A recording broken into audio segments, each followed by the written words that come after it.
I'm Peggy Debian. I'm the curator of the Ottawa County Museum, which is right across the street, for those of you who don't know it. I've become rather shameless there in asking for money. So we're going to put a donation jar just outside the door. If you'd like to donate, that's fine. That's how we run the museum. Our operating budget is $10,000 approximately, which is a lot for running a building like that. And then we get some grants, but those have to go to special projects. So any money you can give us is fine. And there are also out there membership applications.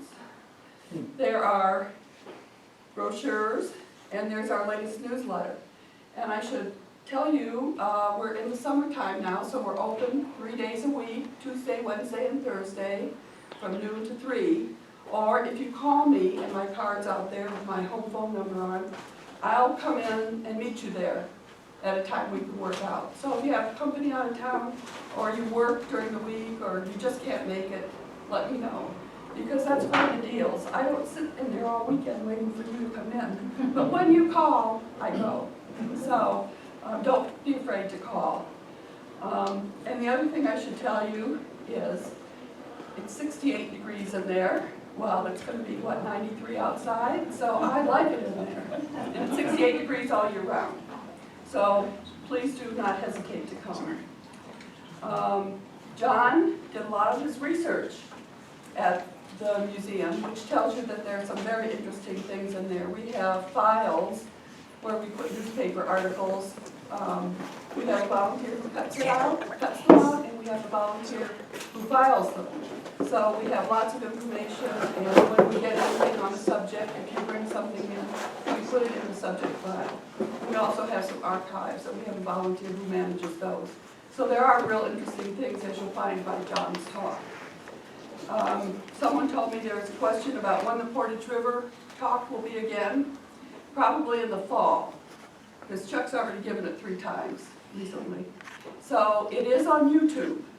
So if you go on YouTube and you put in Portage River history, you should get it.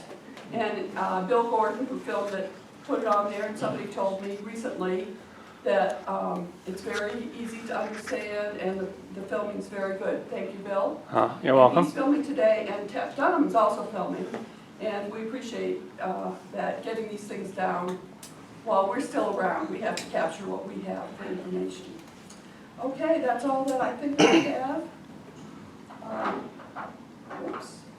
And Connie Cito is going to give a little introduction to John. We're doing this project together, the library and the museum. Of course, they have the space, and we have some of the information, and they have some of the information. Thank you. Good afternoon. Thank you for coming. Today's program is a joint venture, as Peggy said, between the library and the Ottawa County Historical Museum. We're very fortunate to have with us John Gibson, a local history enthusiast, par excellence, I must say, and currently associated with Terra State in their lifelong learning program. John has researched and created this program that he offers us today. Prohibition in Northwest Ohio, and indeed Ottawa County, is probably the second most frequent reference question related to history that I receive here, the first being the rerouting of the Portage River. John will separate fact from fiction for us, for once and for all, I hope. There's nothing I need to say other than a most hearty welcome for John Gibson, please.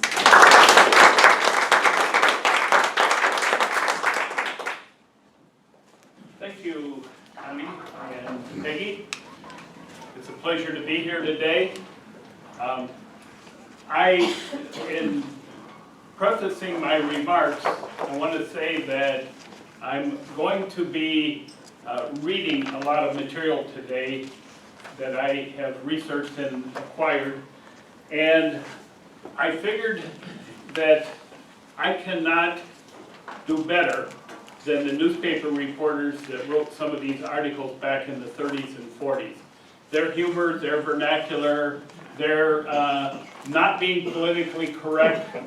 For example, frequently Rose Pascal, or Rosie, was referred to in the newspapers as Dago Rose.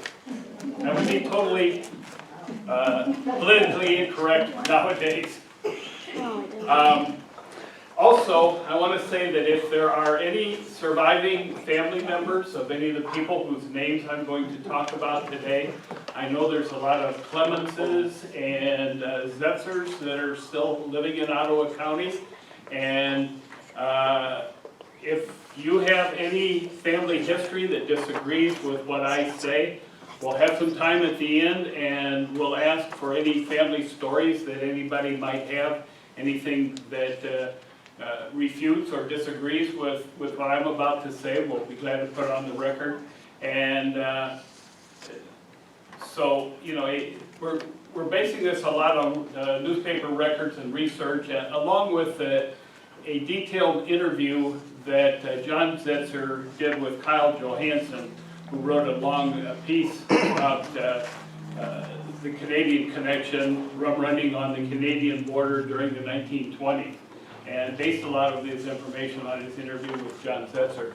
And so we'll be talking about a lot of things, and then at the end we'll have plenty of time for questions or comments or refutations or whatever you would like to do. January 16th, 1920, a great experiment to regulate morality was embedded in the Constitution of the United States, the 18th Amendment.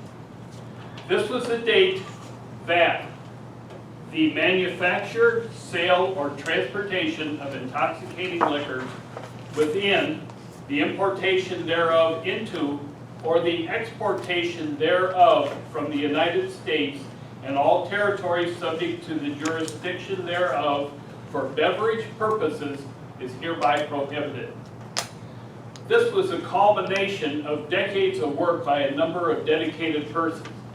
But how did it happen that a freedom-loving people decided to give up a private right that had been freely exercised by millions since the first European colonists arrived in the New World? I'm going to summarize for maybe 10 minutes or less about 6 hours of presentation when I gave this course at Terra back in the winter time. That was a 4-week, 2-hour each class, and a total of 8 hours. And we talked in the last session a lot about the local history that we're going to talk about today.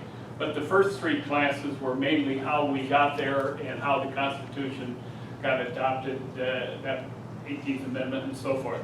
So I'm just going to compress that into just a few minutes here. You know, this was only the second time that we amended the Constitution to prohibit some action or behavior. The other one was the 13th Amendment that banned slavery. What a difference, slavery and what you drink.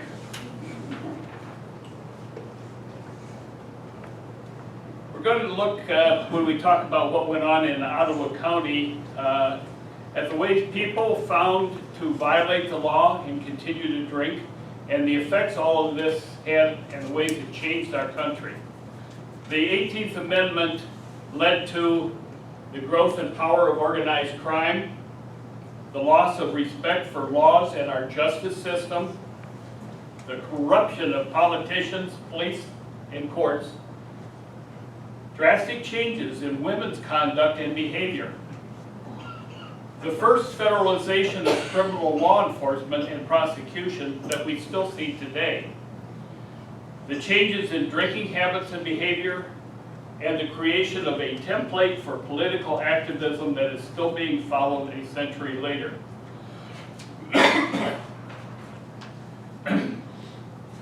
When the Mayflower arrived with the Puritans in 1630, it had more than 10,000 gallons of wine in its hold and had 3 times more beer than water. Colonial people drank from morning to night. In the 1820s, liquor was less expensive than tea. Farmers kept a barrel of hard cider by their door. They weren't considered hospitable if they didn't offer you a drink of hard cider when you came to visit. In Ohio, the famous Johnny Appleseed, otherwise known as real name of John Chapman, scattered seeds for apples that were totally inedible. But when fermented, they made decent hard cider. In 1830, American adults were drinking per capita a staggering 7 gallons of pure alcohol a year. That's equivalent to 90 bottles of 80 proof liquor a year for every adult in the country, including abstainers. Now I'm going to mention briefly some ways in which Ohio was part of the original temperance movement and the resulting prohibition. In the 1870s, a full-fledged temperance movement began in Hillsboro, Ohio, near Cincinnati. The movement consisted of women of Protestant Anglo-Saxon stock who lived in small towns in the Northeast and Midwest. Their leader was Eliza Jane Trimble Thompson, daughter of an Ohio governor and wife of a well-known judge and mother of 8. And Eliza was a devout Methodist.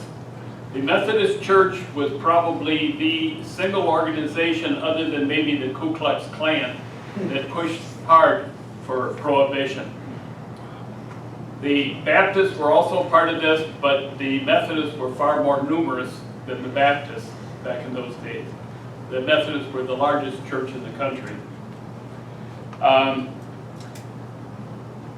Anyway, that was kind of the beginning of that part of the temperance movement. We also had women's suffrage, Susan Anthony, Elizabeth Cady Stanton, Lucy Stone, and Amelia Bloomer. They all pushed hard for prohibition, mainly because of drunken husbands spending their money and coming home to beat them up. 1874 saw the creation of the Women's Christian Temperance Union, and 1901 saw Carrie Nation. We're not sure how she spelled Carrie. Some say C-A-R-R-Y, some C-A-R-R-I-E. I think she used any way that they wanted to put it in the newspaper. In 1901, she picked up her weapon that made her famous, a hatchet. And she was 6 feet tall, had huge biceps, and a tough, hardened face. She did her first attack in a saloon in Topeka, Kansas, and then she went on to smash up many saloons. By the end of the century, all of this anti-alcohol work had to some degree success. Consumption of hard liquor had declined substantially. Beer consumption, however, had increased dramatically. In 1850, there were about 36 million gallons of beer consumed. By 1890, it was 855 million gallons. A lot of that resulted from the huge increase of immigration from Ireland and Germany, and along with Scandinavia, Italy, Greece, Poland, and many other Eastern European countries where beer drinking was just de rigueur.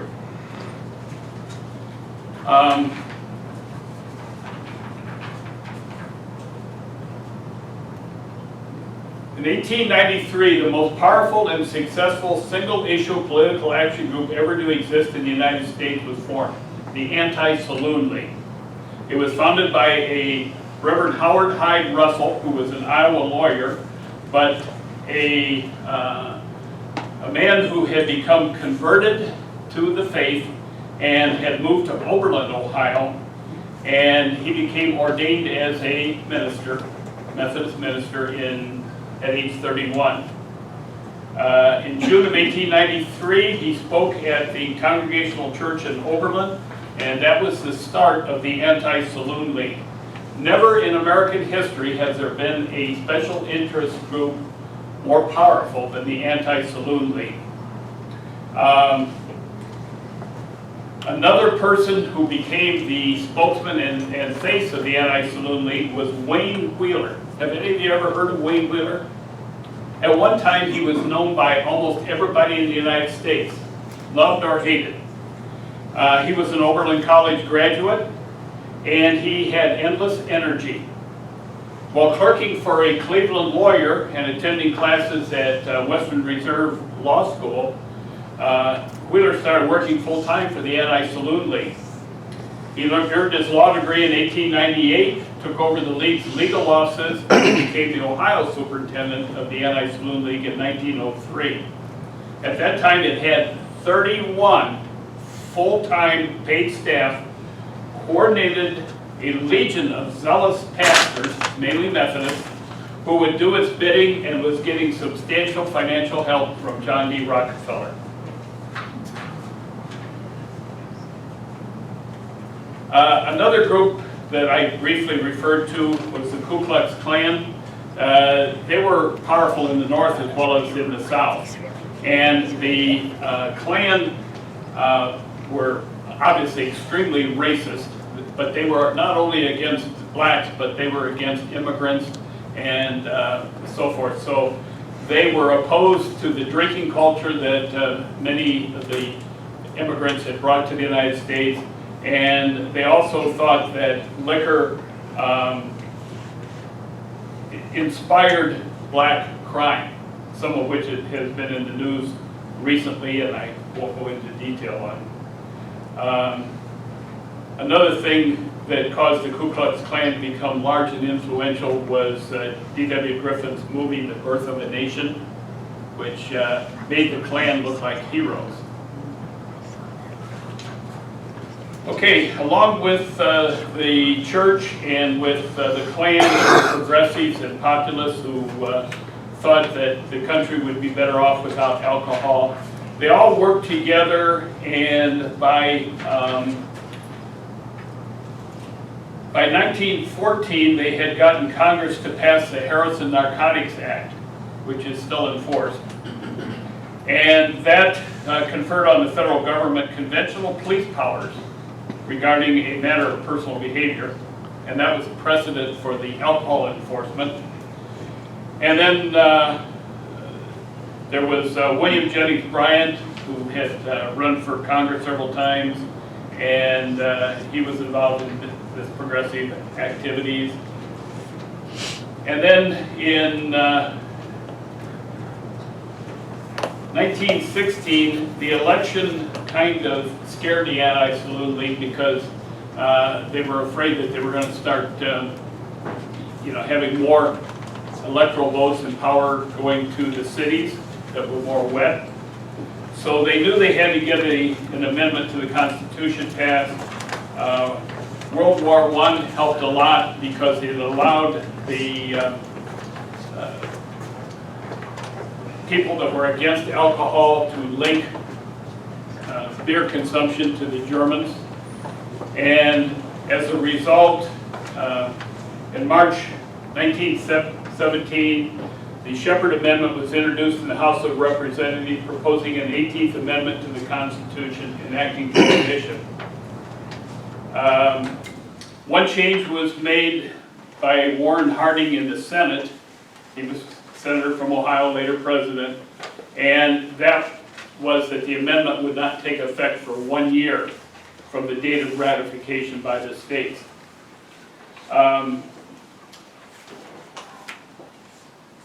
Ratification needed 38 states, and it did pass. I think, let's see, the last, Nebraska, as I thought. Nebraska became the 38th state on January 16, 1919, and that made the 18th Amendment passed and in effect. So that's how we got there. Almost immediately, people started ignoring the law. And when I talk now about local details and local effects and so forth, I'm not going to just talk about the 1920s and early 1930s until the 21st Amendment was ratified in 1933, and that abolished the 18th Amendment.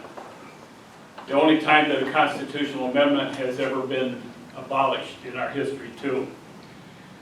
But the effects of organized crime that came out of Prohibition lasted in Ottawa County for decades past the 1930s.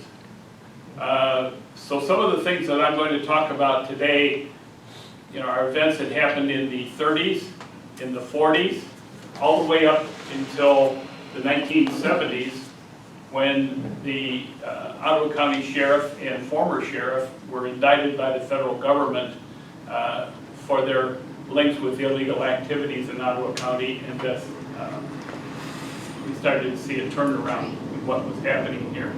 Even after that, though, it took a few years for the old-time personnel to depart and for new breed to come in. Okay, I'm going to be reading from what I refer to as Kyle Johansson's piece on the Canadian connection in Ottawa County. He did a great job in this, and it's I can't do better than what he has done. Okay, illicit liquor, which permeated America during the 1920s, came from 4 major sources. One of these was alcohol earmarked for industrial uses, which was diverted into bootleg channels. And then this bootleg alcohol was redistilled, and the alcohol was supposed to be boiled out for boiling out denaturants. Deaths resulting from consumption of poisoned liquor was a daily item in the newspapers, including around here. That, besides the industrial alcohol, there was also other alcohol that was allocated for medicinal purposes. But even dentists could prescribe alcohol for their patients. So there was kind of a running price for what it cost to get prescriptions. They were pretty much set as like $6 for a prescription, and $10 for the doctor's visit and so forth.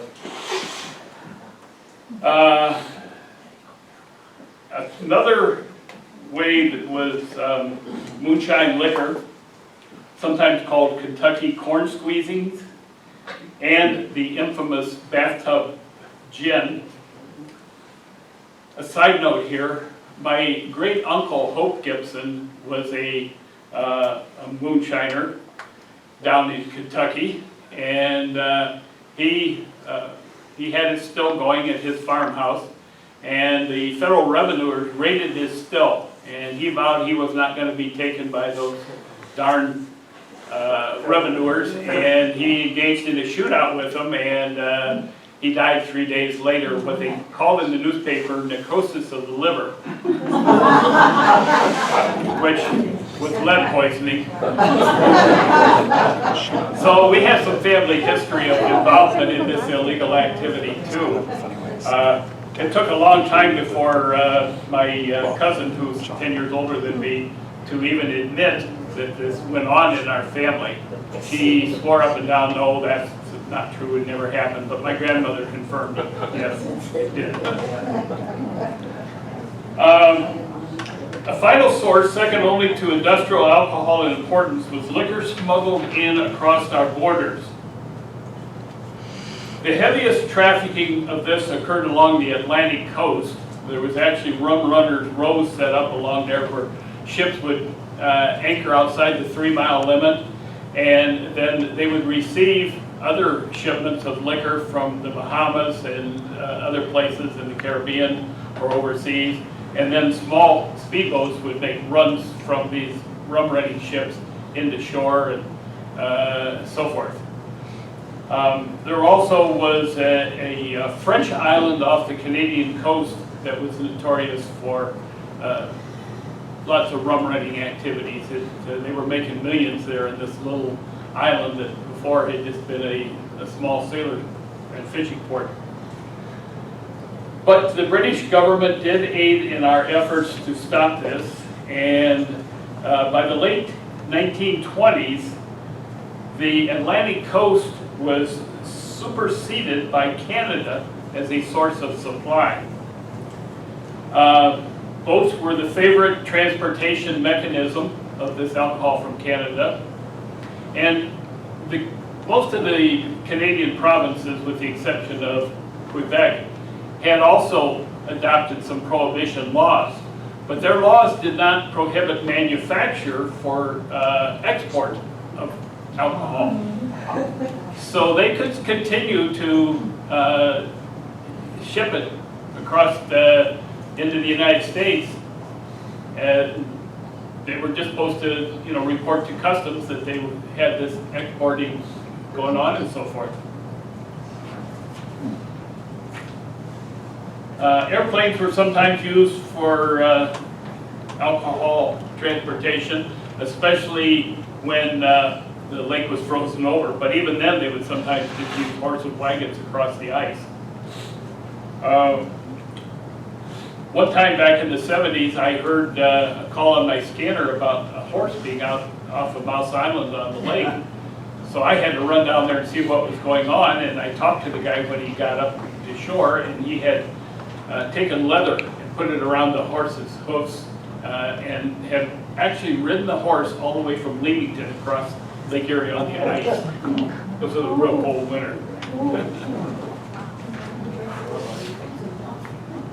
Yep, that doesn't happen very often.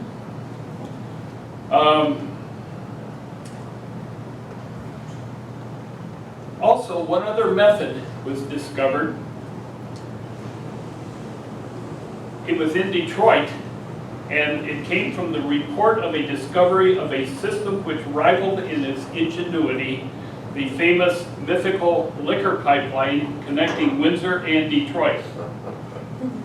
Prohibition agents uncovered a submarine cable 500 feet long running between Mud Island in the Detroit River and Ecorse, Michigan on the mainland. A sled capable of carrying 15 to 20 cases of liquor was used to transport the cargo. This system was believed to be one of two in operation. Now, it's probably not true that there was a pipeline going under the Detroit River, but that's still a rumor that we hear today.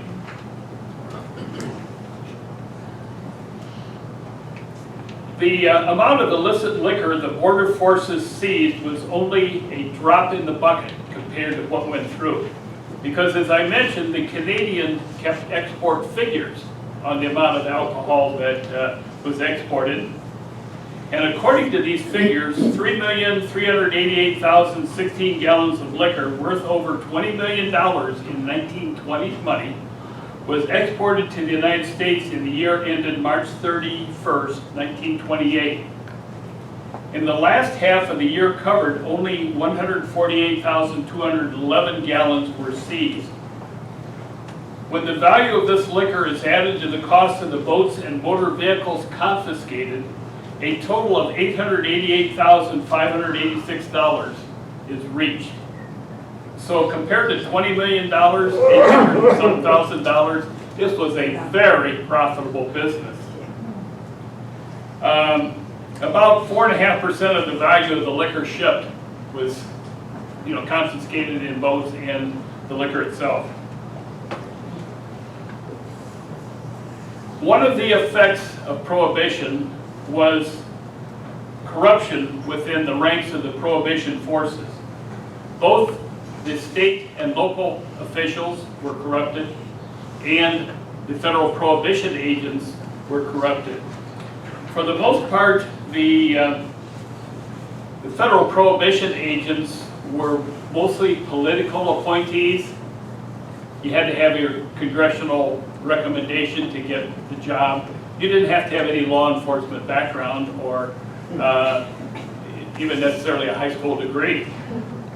And so it wasn't long before much of the prohibition force was corrupted too.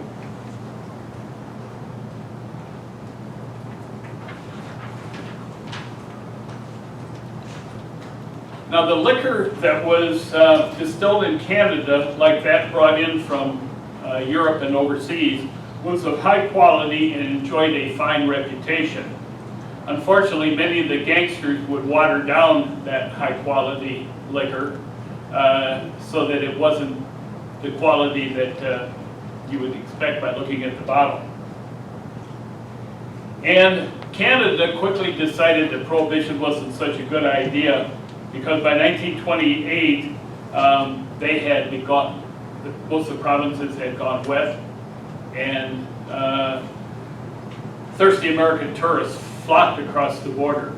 There was one town just across the border in north of New York State that had like 100 bars right in a row.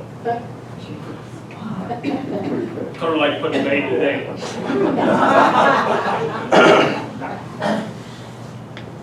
Okay, the areas where the Canadian border leaked the most was Detroit, Michigan, Buffalo, New York, Houses Point, New York, and the western Montana border. Smuggling occurred off the coast too, especially along the California, Oregon, Washington coast.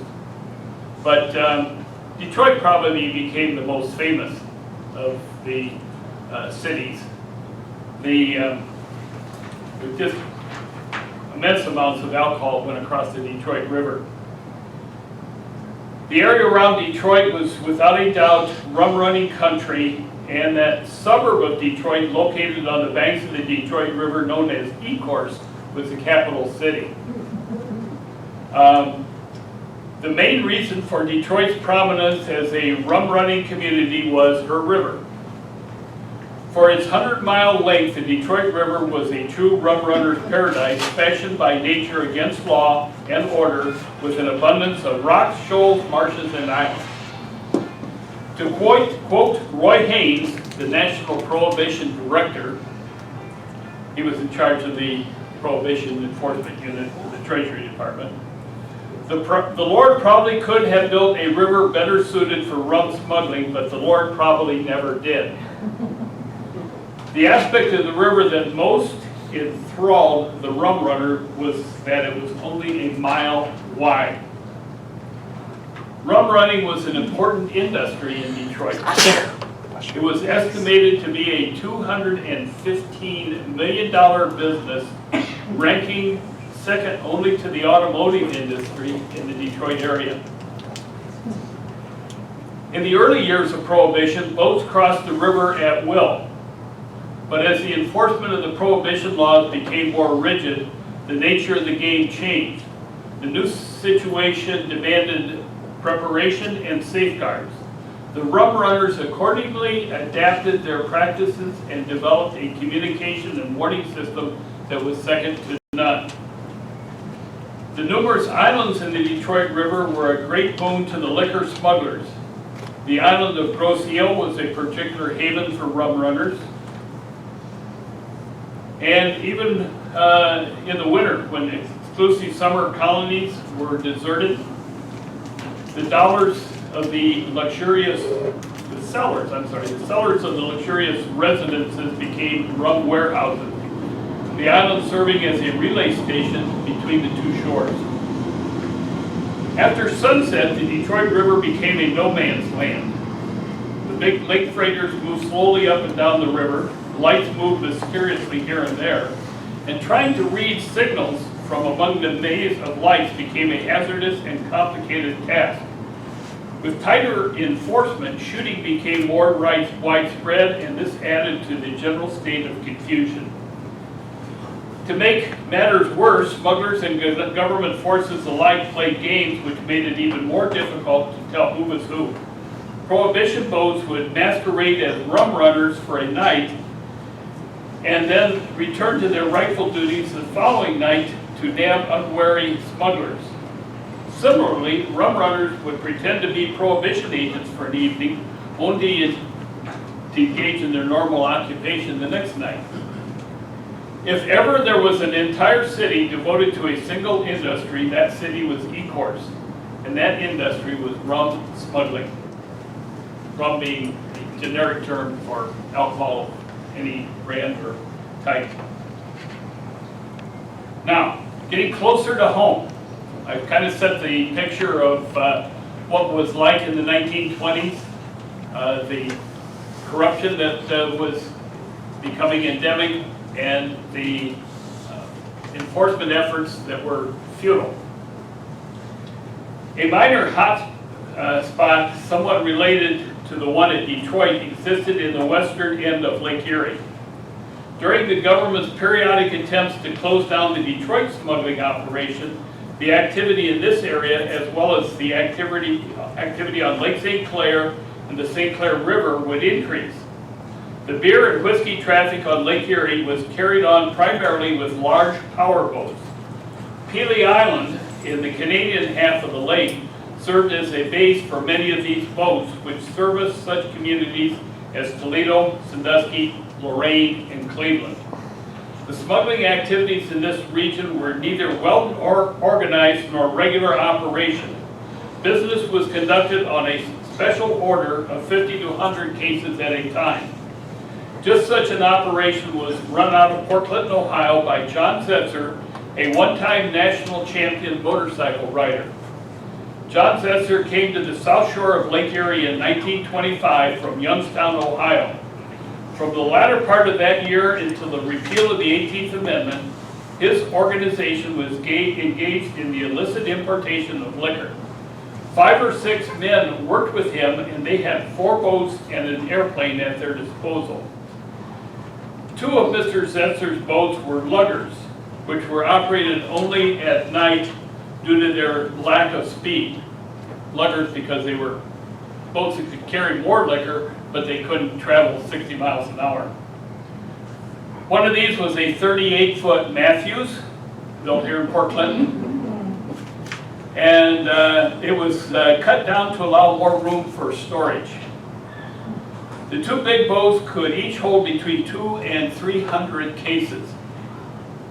The remaining 2 boats were speedboats. One was a 27-foot Dart powered by a 200 horsepower Kermath engine. The other was a 33-foot Garwood called the Baby Gar, and it was equipped with a 500 horsepower V12 Liberty engine. This latter engine was a favorite among rum runners. The smaller boat had a carrying capacity of around 55 cases and a top speed of about 40 knots, while the larger had a 75 case capacity and topped out at 60 knots. When conditions on the lake became a little too hot, Mr. Zetzer relied on a Waco J5 biplane.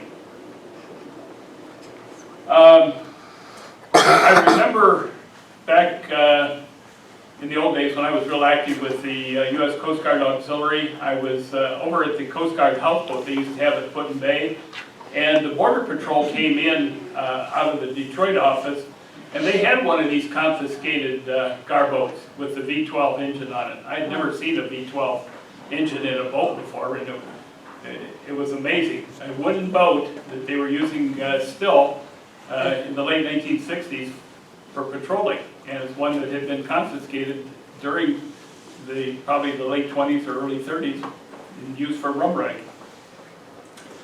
On the average, John Zetzer's group made 3 or 4 runs a week.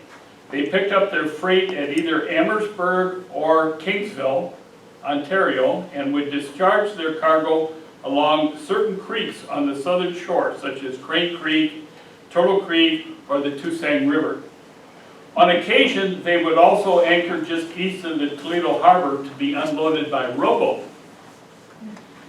In reminiscing about his experiences, Mr. Zetzer recalled a couple of incidents which shed some light on what it was like to be a rum runner in the 1920s. When John would fly in a shipment of liquor, his compatriots on the ground were to locate a suitable field in which he could land. These landing fields were frequently changed as a security precaution. If he was flying after dark, the field would be marked by 2 flashlights. These would be buried at either end of the field so that they could be seen from above, but not from the ground. On one occasion, John landed at night on a rather rough field bounced along the ground for a while, then came to an abrupt stop. He had run into a haystack. Such were the hazards of being a rum runner. On another occasion, John was making an afternoon run from Amherstburg, and as he cleared the mouth of the Detroit River, a Prohibition boat took up pursuit. Two more joined the chase at West Sister Island. By the time Zetzer neared the southern shore, a Coast Guard boat had also entered the race. He avoided a sandbar at the mouth of the Tusang River, entered the river, and turned into a small creek, which was his drop-off point. Now the sandbar ran across the mouth, and to get into the Tusang River, you had to go out around that sandbar and then come in parallel to the shore, and then you could cut into the river. And the drop-off spot was rather unique. A tree had fallen across a small creek which joined the river near its mouth. From most angles, it appeared as though there was no way a boat could enter the creek. However, the middle of the log had been cut out to allow a small boat to proceed upstream. That was after he went around the sandbar. Zetzer jettisoned his cargo into the creek and re-entered the lake. As he had expected, one of his pursuers had run aground on the sandbar at the mouth of the river. Not knowing of the bar's existence, the pilot of the boat had run a straight course towards the river mouth and had beached himself on that sandbar. If you've ever boated out of that area, you know what I'm talking about.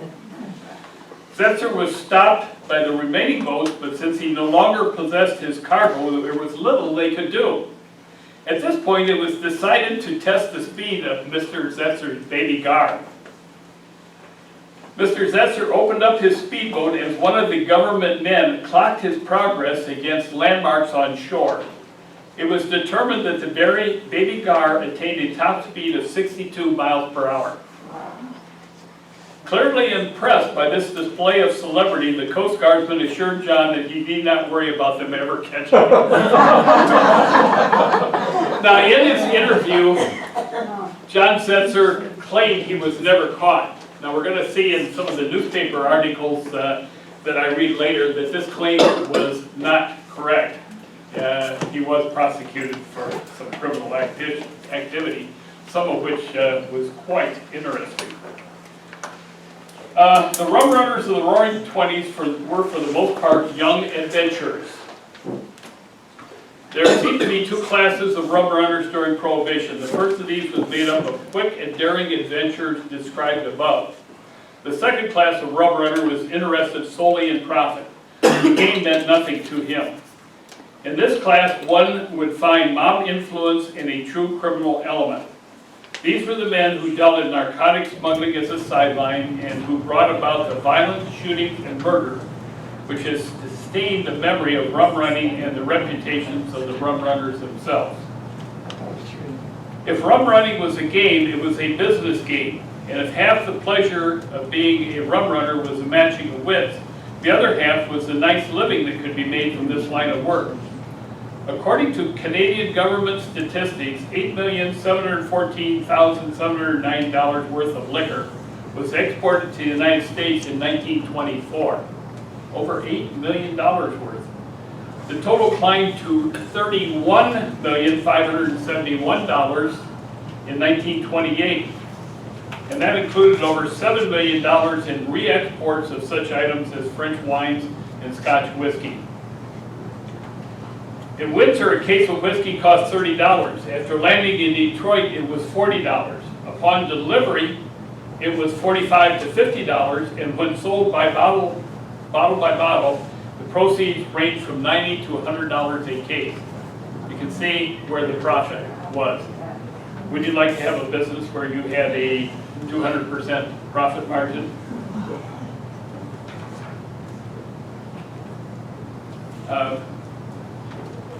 This is from the author. A number of times during the interview with Mr. Zetzer, he referred to those days of Prohibition as being exciting times, and declared that if he could relive that time in our history, he would be a rum runner all over again. His sentiments are no doubt shared by a great many individuals who were rum runners during the 1920s. The rum runners of the 1920s did not consider what they did to be wrong or immoral. They were often held as heroes, and many looked upon themselves as such. They felt it was the law which was in error, and the majority of the populace in this country evidently agreed with the liquor smugglers. If a single sentence can sum up an entire era, the following line taken from an editorial of the Vancouver Sun, Vancouver, British Columbia, captures the essence of prohibition. Laws are only enforceable insofar as they reflect the will of the people. This lesson is as relevant today as it was during those exciting days that made up the era of prohibition. And again, thanks to Kyle Johansson for his excellent paper on this subject. Now I have some newspaper articles, and as I mentioned, I really cannot do better than what these reporters did writing about the stories at the time. They make some of these incidents come alive. Some of these will be from during Prohibition time, some will be all the way up until more recent decades, but will reflect the culture of organized crime and illicit behavior that affected Ottawa County for decades, from the 20s until the 70s. Edward Zest, Port Clinton, and Gons Welch of Detroit were released on bail Monday when they appeared before U.S. Commissioner Gaines in Toledo. Bail was fixed at $3,000 each, which they furnished. The rum runners were arrested by government officials after a long chase several weeks ago. The men were trying to reach shallow water so that the boat could be beached. The government boat opened fire, and the cabin of the boat was filled full of lead from a rapid-fire gun. Like a movie? Zest was shot through the neck, the bullet passing close to the jugular vein. Welch was shot through the elbow. The men were taken ashore and placed under guard in St. Vincent's Hospital. This happened December 8, 1931. The men were sufficiently recovered so that they could appear in court. They are charged with smuggling, transportation, and possession of liquor. Maybe some of this was not totally fun. After the 21st Amendment was passed in 1933, and there's an article here that says liquor stores all set for opening on Monday. 1,100 cases of liquor arrived, and that was from the Ottawa County News.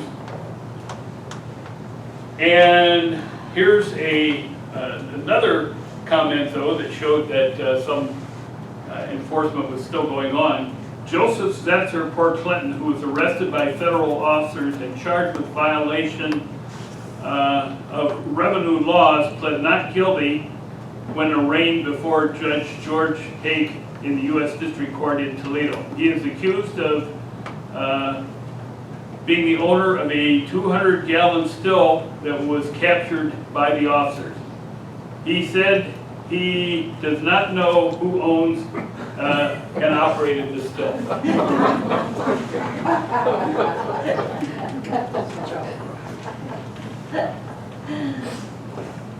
This is from the Port Clinton News.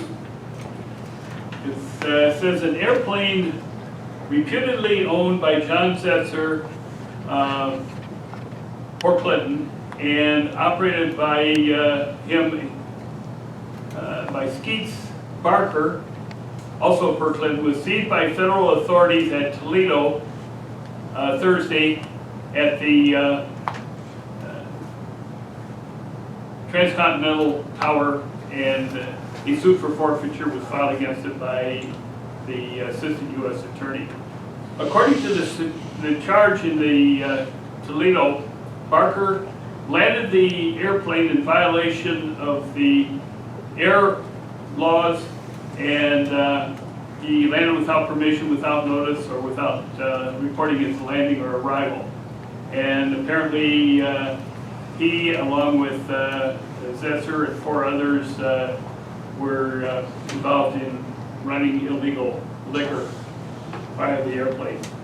John Setzer, who is charged by the government as owning the plane, is now confined to the federal prison at Chillicothe, serving a 13-month sentence for violation where his condition has been reported serious. So John Setzer's comment to Johansson that he was never charged appears not to be accurate. So I guess some of the other things that he said we may have to not be totally sure of, but who knows? At least it's first-person accounts of what went on in those times, and those are valuable. This is from an article that Karen Messner wrote in the Beacon called The Roaring Twenties, and it was from April 2000 edition. Some call it the Jazz Age, some call it the Roaring Twenties. No matter how you look at it, the Volstead Act of 1920 ushered in Prohibition with a capital P. Here in Ottawa County, money was scarce.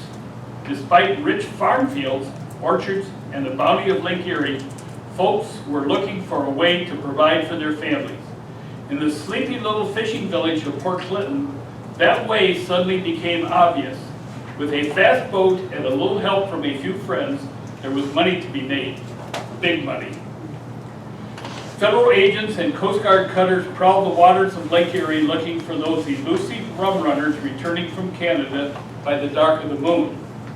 Boats usually ducked into the cover of Middle Island on the Canadian border to elude pursuit. Middle Island is just north of Kelly's Island, and it's only about 100 yards into Canada. So it's real close to the border. And we'll talk more about Middle Island in a little bit. Trucks waiting in the marshes near what is now Big Boy along the Toussaint River stood ready to transport the goods to the Chicago market. A lot of the liquor smuggled across Lake Erie actually went to Chicago and was supplied to Al Capone's outfit there. Discovery by the feds meant changing course so as not to reveal the shoreline connection. More than one rum runner grounded his boat on the sand at City Beach under the fire of federal Tommy guns. Meanwhile, other diversions were beginning to appear in and around Ottawa County. What would become one of the most well-known houses of ill repute worldwide moved into Port Clinton. I remember being on vacation in other states, and where are you from? Port Clinton, Ohio. Oh, Rosie's. Guys in the service remembered. Slot machines also were becoming standard equipment in many a place of business. When later outlawed, many of those machines faced a watery death in Lake Erie. Back in the late 1960s, I did scuba diving, and our scuba club was diving off of Miller's Ferry Dock at the tip of Catawba, and we found a slot machine. Ottawa County was becoming known as a safe haven for illegal activity, not just rum running or alcohol or stills. Two of the country's most wanted criminals, Alvin Karpus and Fred Barker, found their way to Port Clinton after pulling off the last great train robbery. The two fugitives emptied the mailbags before boarding a hired plane piloted by a local resident, who was John Setzer. Little did they realize that the pilot had forgotten to fuel the plane, or that burning the mailbag would not eliminate some serious evidence, the metal handles.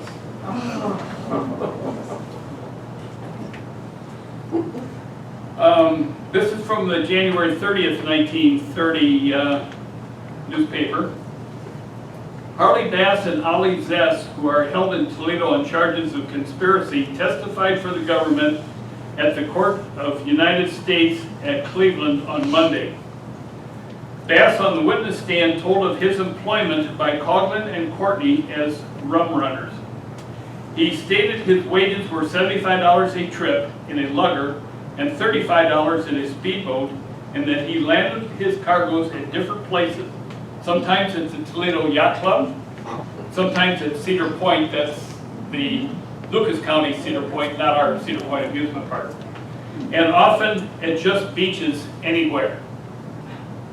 Ollie Zest was employed by Courtney as a truck driver and received $50 for taking a load of liquor from Ripley's Beach near Toledo to Roosevelt Road in Chicago. That would have been for the Capone mob. Edward Zest and Earl Slaughterbeck are also held in Toledo on liquor charges growing out of their arrest with a cargo of alleged Canadian whiskey in October. Okay, I'm going to take a quick break here for about 5 minutes in case you need a restroom break, and so I can use the drinking fountain and get ready for the second half of this talk, and some hopefully questions and comments from all of you. Okay, so take a quick stand up, move around, and go to the restroom break. Thank you. One lady pointed out the Mayflower came over in 1920. I think I said 1930, but we got that corrected. Anyway, moving on with a few more interest stories from newspapers. This is from a 1964 article, and it says, Rum Runner Row, Lake Erie Islands and the surrounding waters earned that name during the wild-eyed days of Prohibition. Pelee Island, the nearest large area of Canada real estate, they called it the land of the free then, was the source of supply for multitudes of boats ranging from canoes through rowboats, speedboats, and fish boats to specially built craft of large capacity and high knots. Bringing in liquor was a favorite weekend diversion of thousands of private boat owners who relished a nip now and then or weren't averse to selling enough to pay for their gasoline. Bottled goods flowed through the Bass Islands and Kellys where it was easy to make landing after dark. The flow continued to Catawba or Marblehead or the marshes of Port Clinton, even Lakeside, believe it or not, Lakeside, the home of the Methodist Church practically, was a landing place. Sandusky and the beaches between Cedar Point and Lorraine, now we're talking the amusement park Cedar Point, were favorite targets. And in the July 11th, 1926, to emphasize this previous article, a cargo of between 500 and 600 cartons of Canadian beer headed for Port Clinton went to the bottom of Lake Erie at dawn Tuesday morning. The boat carrying the beer was overtaken by a rum chaser when between Green Island and Port Clinton, about 2.5 miles off this shore. The booze-carrying boat was taken into tow, and in some mysterious way the tow rope became severed, and the boat went to the bottom of the lake. The men who were aboard the boat are now prisoners in the Ottawa County Jail. They are Bart Morgan, J.F. McNally, and S.H. Dewey. The government is determined to stop the inflow of Canadian liquor and has a fleet of 8 high-speed rum runners on Lake Erie duty. Now, this was 1926. You remember the statistics I quoted from 1928 on how much illegal alcohol was exported from Canada. The administrations of Calvin Coolidge and then Herbert Hoover did beef up the Coast Guard with an attempt to enforce the prohibition laws, and that resulted in a number of Coast Guardsmen becoming corrupted and taking money just like the prohibition agents had. No offense to the Coast Guard, of which I have a high admiration. This article is from September 2nd, 1926, and it reads, unannounced, a party of federal prohibition agents under the direction of Chief Federal Prohibition Agent Charles Kleinhans and Deputy Marshals Emil Flick and Leonard Cass and Don Bell, Ottawa County prosecutor, came into Port Clinton Tuesday night and conducted a series of raids, with the result that 2 women and 8 men were arrested and 400 cases of beer 10 gallons of whiskey, and a quantity of alcohol and gin were confiscated. Prosecutor Bell said that during June, at least 10,000 cases of Canadian beer, wine, ale, whiskey, and gin had been landed on the south shores of Lake Erie at points between Port Clinton and Locust Point. Officers claimed to have broken up a $1 million rum running ring, which has operated a fleet of boats between here and Canada for the past 7 years. That most of the liquor was taken by truck to points south of here. Actually, much of it went to the Capone mob in Chicago. Now this again was 1926. No, they didn't break up the rum running operation on Lake Erie. They probably put a dent in it for maybe a week or two.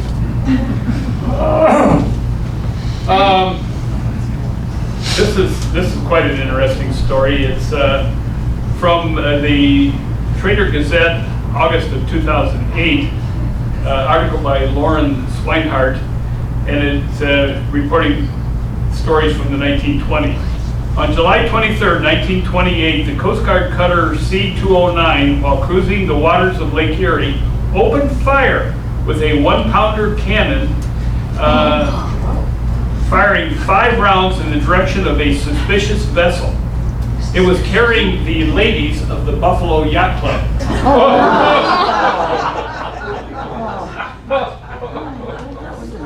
Now this part is not really funny. In fact, 263 people were killed on the Great Lakes by enforcement officers in 1929 alone. 250 vessels and 11,425 men were assigned this difficult task, and millions of dollars were spent. U.S. pilots would routinely fire upon vessels that merely looked suspicious.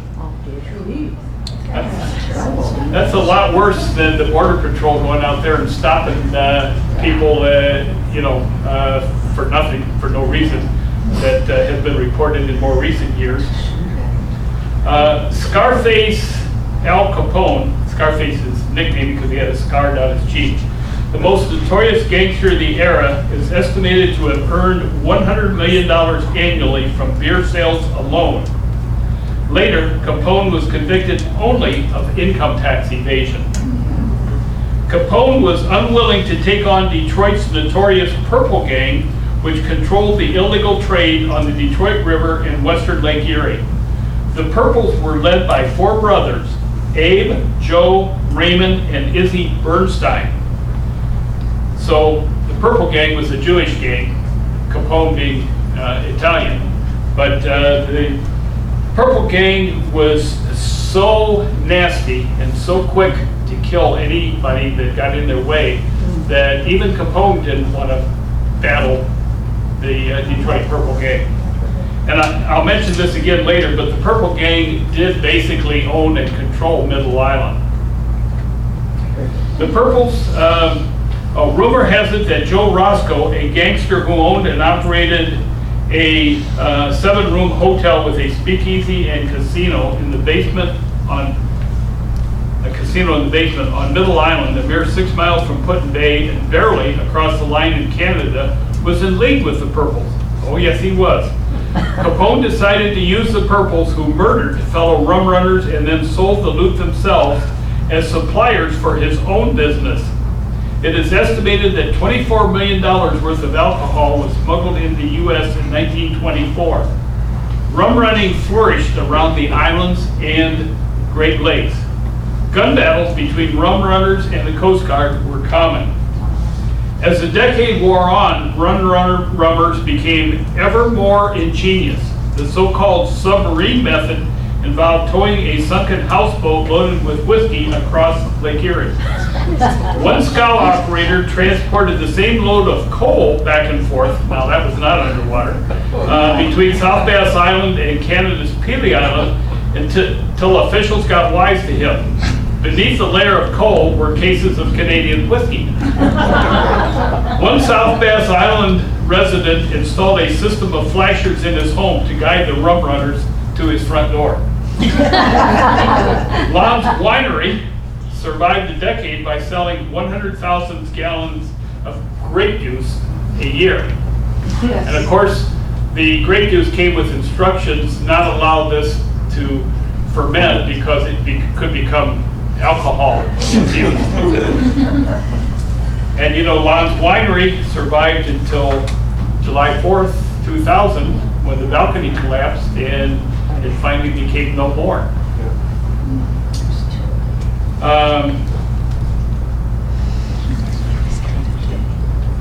Okay, this article was from March 10th, 1933. It said, proprietors of speakeasies, those places where beer is dispensed to the thirsty, have one thing less to worry about in the conduction of their business. Wednesday, the Bureau of Prohibition directed all federal agents to specialize on eradicating the sources of liquor supply and to leave the problem of speakeasies to the states. Now, this was in 1933. The 21st Amendment had been passed but not ratified yet. Why are they bothering to even try to enforce it?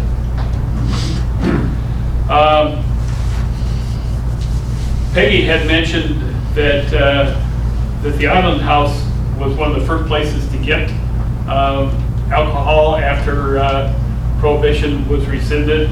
But this article seems to go into a little more detail on that. It says 3 places given licenses Saturday as beverage arrives. And this is a little bit hard to read, but it says, officially the first of the new beer to rise in Port Clinton came late Friday evening when a supply of several cases was procured by Walter Wagner at the Lake House. Does anybody know where the Lake House was? Yeah, by Wendy's. Oh, okay, where Wendy's is now? Okay, the beverage, however, did not arrive until Saturday. Saturday afternoon, the second and third places to have the brew on sale, namely the Island Hotel and the Sorensen grocery store. Anybody know where that was? Madison Street. Madison Street, okay, good. Found hundreds also flocking there to wet their whistle. In those 2 places, the Atlas brand was sold, but like the Lake House, the demand for it exceeded the supply. In less than 18 hours after the first beer arrived here, all had been sold out. Port Clinton's second supply of beer arrived late Wednesday evening when the Island House received a large shipment, as did the Sorensen store. And at the Lake House late yesterday, it was announced that a shipment was expected on Friday. And that was before the that was 3-2 beer. So they were allowed to start selling 3-2 beer in early 1933. It was later in 33 that, you know, liquor and high-powered beer and so forth could be found. Okay, let's jump back to John Zetzer again, because he continued to make the news after the days of Prohibition. The headline reads, "No word received from Zetzer, who's missing since last Friday, when spirited away by armed men." This is 4/3/1936. No information as to the whereabouts of John Zetzer, who has been missing since last Friday when he was picked up by 3 armed men who represented themselves to be federal authorities, had been received by members of his family or officials at a late hour yesterday.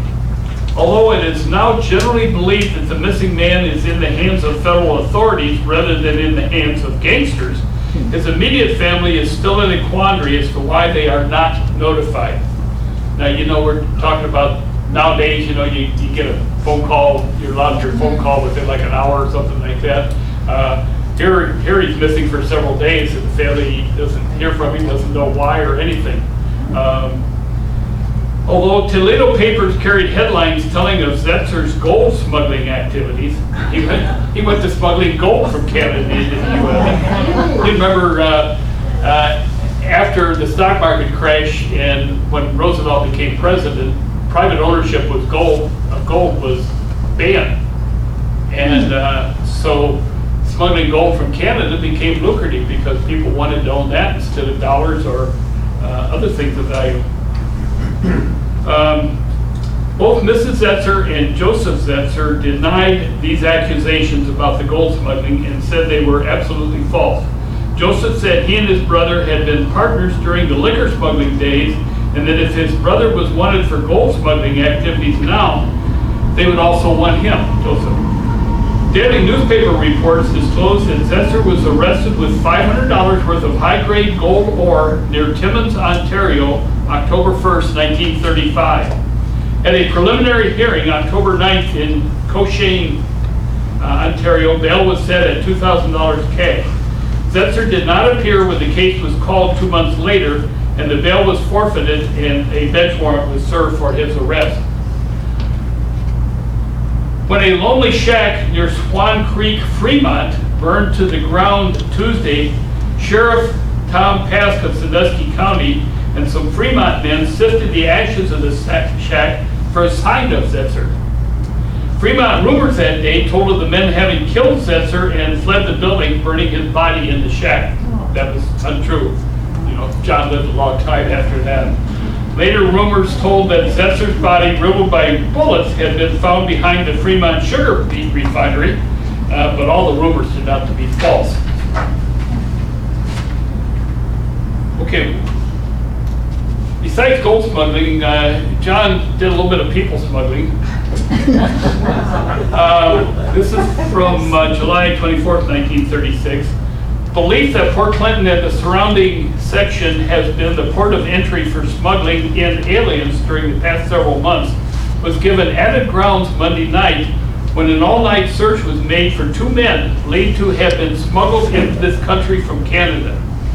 For some time past, tips and rumors have filtered out that Port Clinton was the center of a smuggling ring, people smuggling ring, but nothing definite as to the ring's actions had come to light until Monday night. Federal authorities recently revealed that Port Clinton was thought to be the center of smuggling activities after the capture of noted gangster Alvin Karpus. It is known that this section of the country has been under the keen eye of the authorities for some time in an effort to trace the parties responsible. Activities are believed to be centered here, Port Clinton, by the smugglers because of the many people of foreign birth who reside east of Port Clinton. And then from a June 1936 article,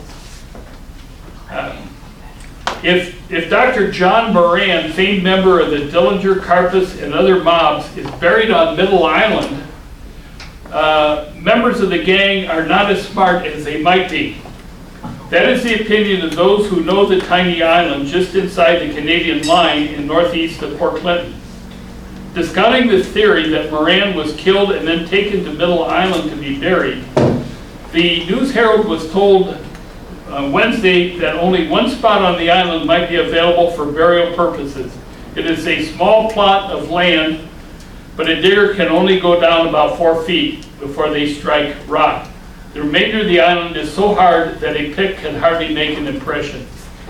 G-men had advanced the theory that Moran was taken to the island and buried.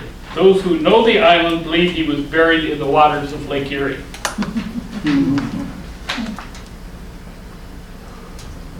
And as a result of that speculation, 2 federal agents were expected in Port Clinton sometime this week to embark for Middle Island, allegedly for the purpose of investigating activities of the Alvin Karpus gang. It was reported to the News Herald from reliable sources. The men, whose identity was not known, were to come here directly from Washington with instructions to find out as much as possible about Karpus's connection on Middle Island. The island is located north of Port Clinton in the waters of Lake Erie. The theory which is being advanced is that Karpus made Middle Island his headquarters for some time last summer. It is also believed that Dr. Moran, who obliterated the fingerprints on Karpus's fingers, was killed and buried on Middle Island by the Karpus gang. The island comprises 50 acres of ground and is located just 100 feet inside the Canadian boundary lines. Okay, this is a family story that I heard from my uncle, my mother's brother, and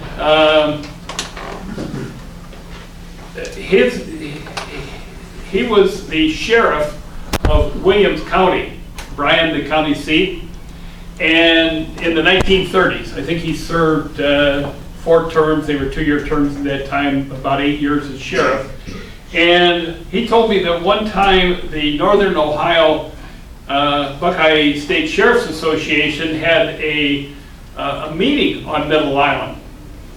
And this was in the 1930s when it was, controlled by the Purple Gang. And he said all of these sheriffs from all over Northern Ohio were there, and Alvin Karpus and his buddy were waiting tables. None of these sheriffs recognized the FBI's #1 most wanted criminal.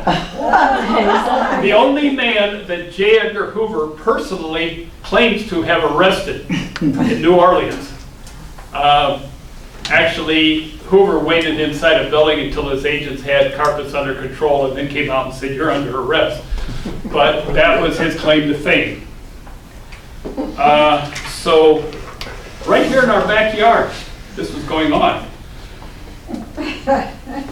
Okay, this is from July 1936. It says the Karpus case closed as he is sentenced. Alvin Karpus, former public enemy #1, who last fall came to Port Clinton to board an airplane and fly to Hot Springs, Arkansas, Monday was sentenced to life imprisonment for the $100,000 kidnapping of William Ham Jr.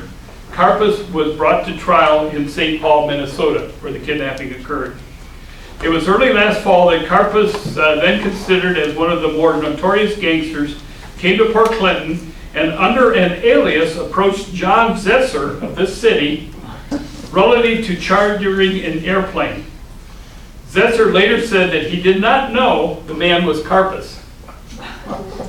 It was still later that Karpus, in company with 2 other men, after completing negotiations, motored to the Port Clinton airport where the chartered plane was waiting. Boarding it, the men were flown to Hot Springs with Zesser at the controls. Okay, that is why John Zesser disappeared at the hands of federal agents for several days and made the news. And some of the newspaper articles again referred to other things going on in illegal activities in Port Clinton, and mentioned Dago Rose had been somebody that they were paying extra attention to, but clearly didn't do anything about it until 1970.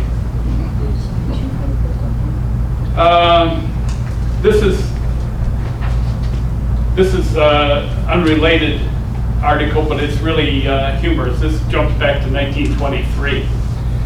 Friday afternoon, after a lively scrap, 3 bootleggers were captured near Genoa by Marshal Cheney and deputies of that village. The men arrested gave the names of Clifford Hart Fremont, George Ramsey, and Charles Walker of Toledo. The men were on their way to Toledo from the Fremont Fair. At Woods Corners, their car went wrong and they decided to go to Genoa for repairs. Before doing this, however, they concealed a large can in a nearby ditch. This act was witnessed by a man living in the vicinity, and he promptly reported the matter to Marshal Cheney, who with several deputies went to the place indicated and made an examination of the contents of the can. That was good police work. It was genuine hooch. That's what he says in the paper. It was genuine hooch, 5 gallons of it. The marshal and his aides hid in the woods and the weeds and awaited the return of the leggers. When they put in an appearance, Ramsey submitted to arrest without trouble, but Walker put up a fight and was settled by a blow from a billy in the hands of Deputy Sheriff Dubois of Elmore. That was the billy club.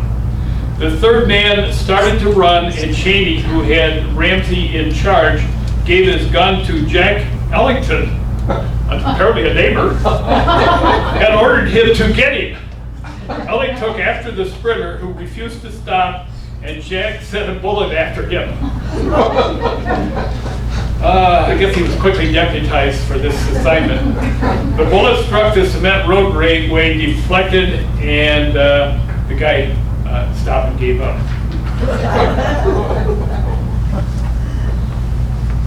Okay,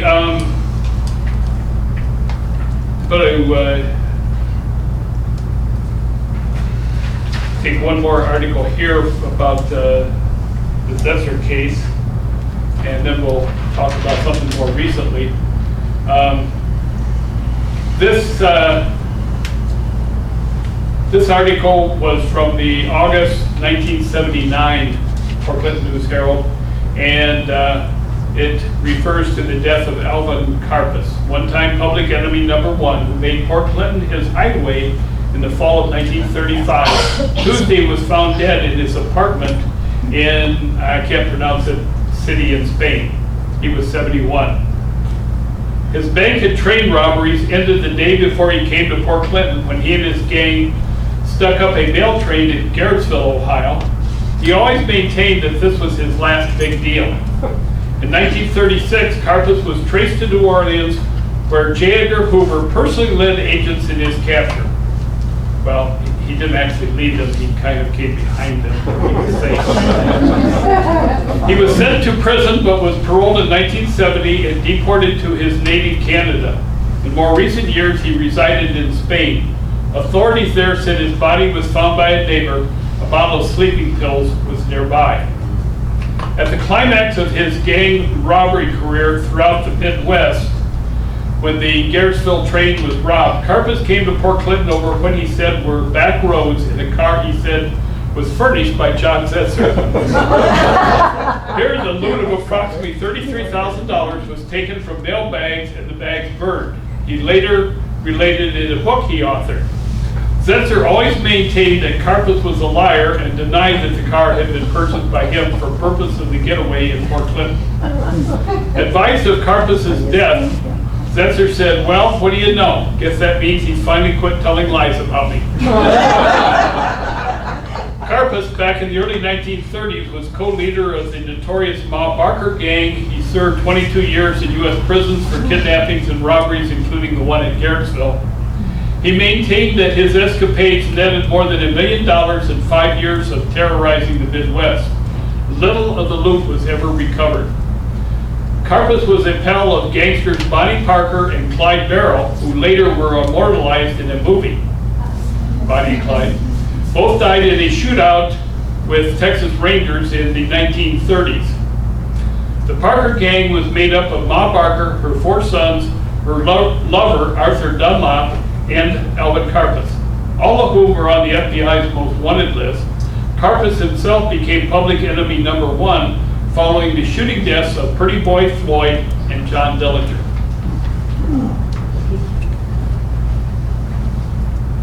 Okay, now this is from a 1941 Ottawa County News article, and it says, "Bomb victim cancels plans to build new home, plans trip to Louisiana."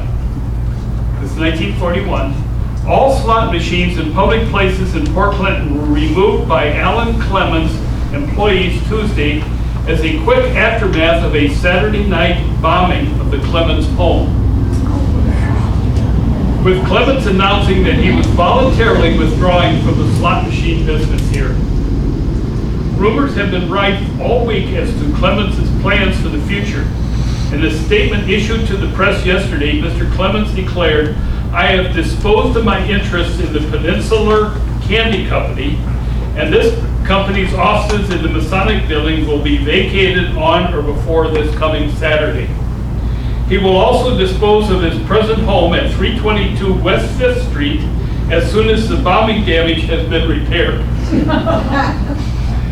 Repairs of the home are progressing this week, and actual damages to the building will not be as costly as first appearances indicated, it is said.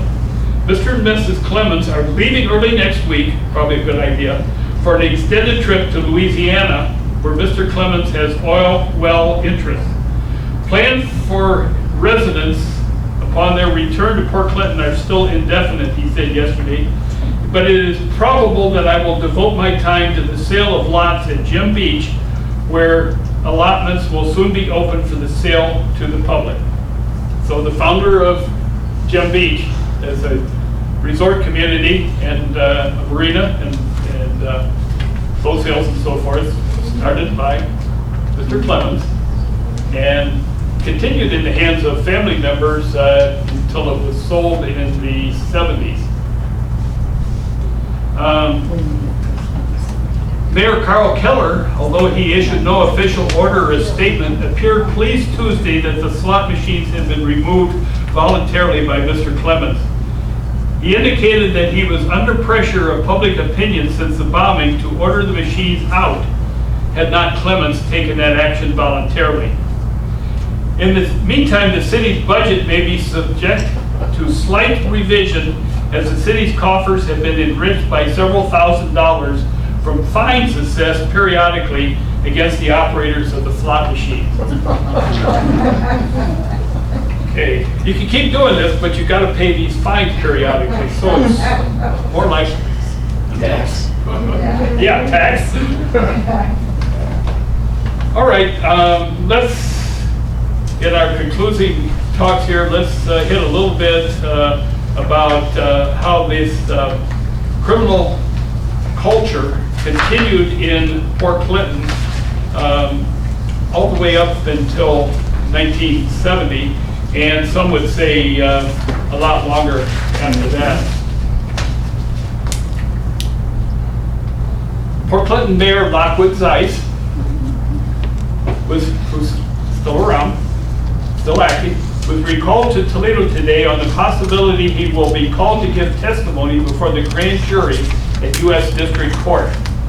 Zeiss told the News Herald he was not called yesterday and the 30-some persons subpoenaed were being called at about the rate of 1 an hour. The subpoenas were issued following a raid by federal agents on Round-the-Clock Grill on Woodville Road in Ottawa County, January 21st. Now it was a house of ill repute, and it was famous because there was a huge neon clock on the side walls and a second hand that flashed as it went around. And that there's a Genoa drive-in bank there now. It's right on the county line, just inside Ottawa County. Pretty famous house of ill repute, right up, 60s and 70s. The raid on Round the Clock is said to be aimed at collecting information in connection with an alleged operation of a house of prostitution engaged in interstate commerce. Former and present Ottawa County officials, along with private citizens, Toledo area taxi drivers, and others were subpoenaed in an effort to obtain information on activities at Round the Clock. Among those excused for yesterday when the grand jury adjourned were Rose Pascoe Belt, Rosie, Mrs. Pascoe's daughter, Janet Denzel, and her husband, Terry. All those who did not testify yesterday were told they would be called by telephone this morning if they were to appear today. Now, Terry and Janet Denzel owned and operated Sun Valley Restaurant and Golf Course on Sand Road. 1812 is now at that location. There's been other restaurants there over the years. And I remember, going into the Sun Valley Restaurant, and Rosie was the kind of maitre d' there, the person that seated you and so forth. I always heard that Janet and her husband had gotten religion and were not involved in illegal activities. That was the story that was passed around back in those days. I know that the Round the Clock was also connected to Rosie. I think another daughter or son had some involvement in that. So anyway, that's the first article appearing here. What was the year of that article, John? 1970. Thank you. I've got a date here. Yeah, February 5th, 1970. So it was just getting started. The federal investigation was just hitting the news and getting to be known. Okay, this is from a March 1970 article in that paper. It says, Ellenberger Hetrick Brewer indicted by federal grand jury. 3 Port Clinton men have been indicted on secret indictments returned by the federal grand jury, which reconvened in Toledo U.S. District Court Monday and recessed yesterday. Indicted on charges of perjury during testimony given to the grand jury last month are Ottawa County Sheriff James Ellenberger, former Ottawa County Sheriff Myron Hetrick, and Kenneth Brewer, a franchise holder of local pinball machines.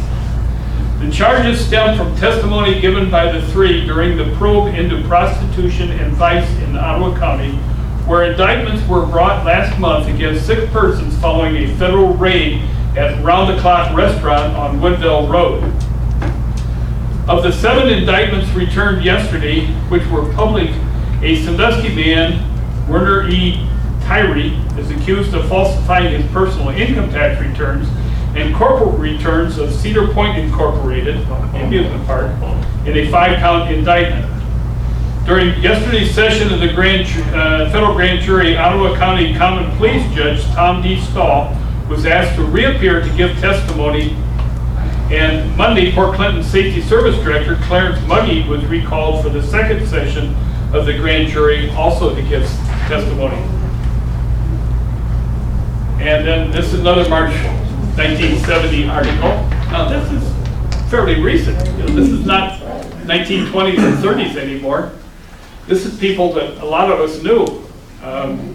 And I know a former deputy sheriff in Ottawa County who was now a township trustee in one of the townships.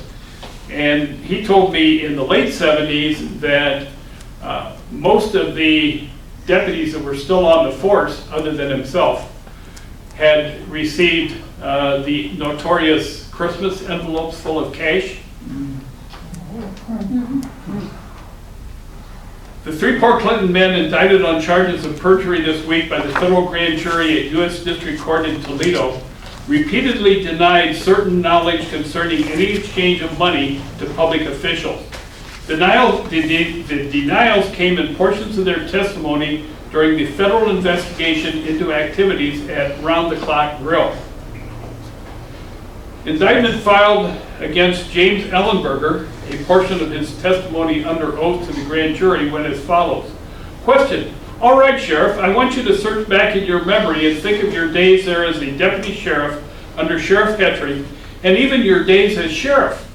Didn't you ever find or receive an envelope from the sheriff containing cash around Christmas time from Santa? Answer: no. From Mike himself, we would receive money, $50 out of his own pocket. I'm talking about a lot more than that. Answer: no.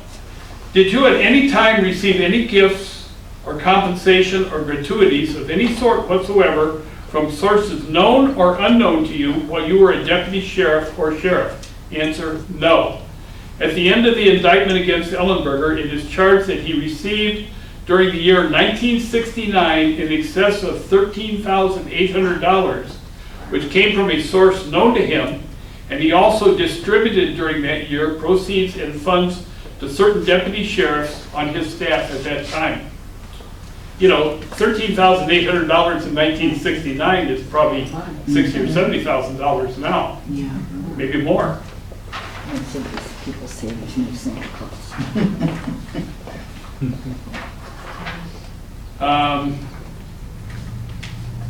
Okay, this article here was from February 1970, and I'll just read the first paragraph. It says, Mayor Lockwood Zeiss went on record with a public statement Tuesday on his part in the recent federal grand jury appearance by many present and past city officials.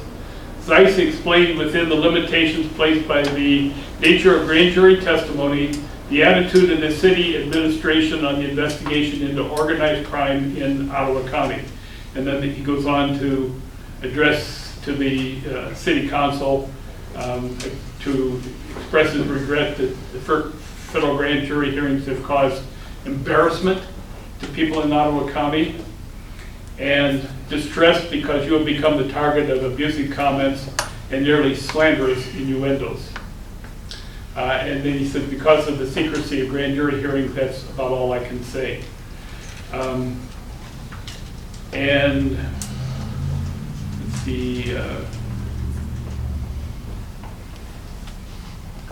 he talks about all the different city officials, City Solicitor Doug Meyer, Safety Service Director Clarence Muggy, Police Chief Henry Jacoby, and Police Captain David Miller are all cooperating with the federal grand jury, as well as former Mayor Gordon Cooper, former Council President Max McClory, and former Safety Service Director Carl Keller.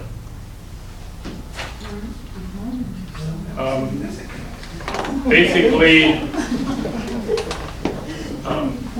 the sheriff and former sheriff were convicted and appropriately sentenced. And then things started to change, and I am pretty familiar with Stephen Warczyk, our current sheriff, and I think he's squeaky clean and very dedicated and very hardworking, and I have been nothing but impressed with him and his predecessors, with one exception, have been pretty good too recently. That pretty much covers what I wanted to talk to you about. Rosie was never criminally prosecuted, and she continued to, her involvement with her daughter and son-in-law at Sun Valley until she passed away. And I have an old Catawba plat map that shows that whole Sun Valley area is being owned by Rose Pasco. So she obviously financed her daughter and son-in-law in that business. Okay, I would like to hear any rebuttals, arguments, disagreements, or stories, or anything that anybody else brought with them today. Several years ago when I was in Florida, I got talking to the person who was in the unit next to where I was, and I said I came from Portland, and you mentioned, whenever you mentioned Portland, everybody knows where it is. But anyway, this fellow told me that he had been in the cell in jail, in prison, next to John Gibson. And he was sort of proud of it. Yes, ma'am. I have two questions. One is we have a photograph of Jacoby and Elliot Ness, and I wondered if you knew anything about that. And I also have one more question that I'll sneak in here right now. I've always wondered about the connection with Rattlesnake Island. Is there any connection that ties in with?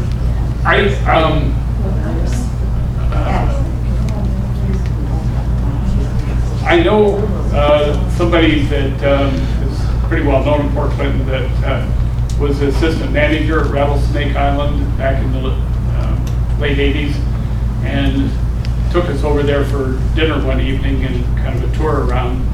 And he claimed that there was no organized crime connection to Rattlesnake Island, that those were rumors, they were untrue. There were Cleveland interests, moneyed interests that owned and still own Rattlesnake Island, but that the rumors of it being a mob-affiliated place were just inaccurate. And I believe him. He's a good guy, and I don't think he would have said that if it wasn't true. In regards to Hank Jacoby and Elliot Ness,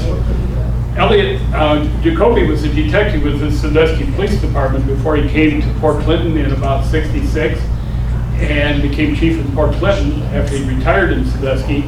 And he recounts in his book that he and Elliot Ness, when Ness was the safety director of Cleveland, had worked on some type of a case that involved both Sandusky and Cleveland detectives.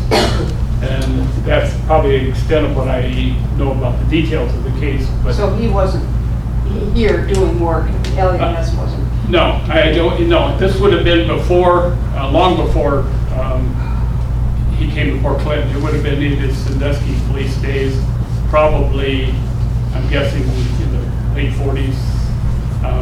After his term as a prohibition agent, Elliot Ness, during World War II, was in charge of the Army's anti-venereal disease program.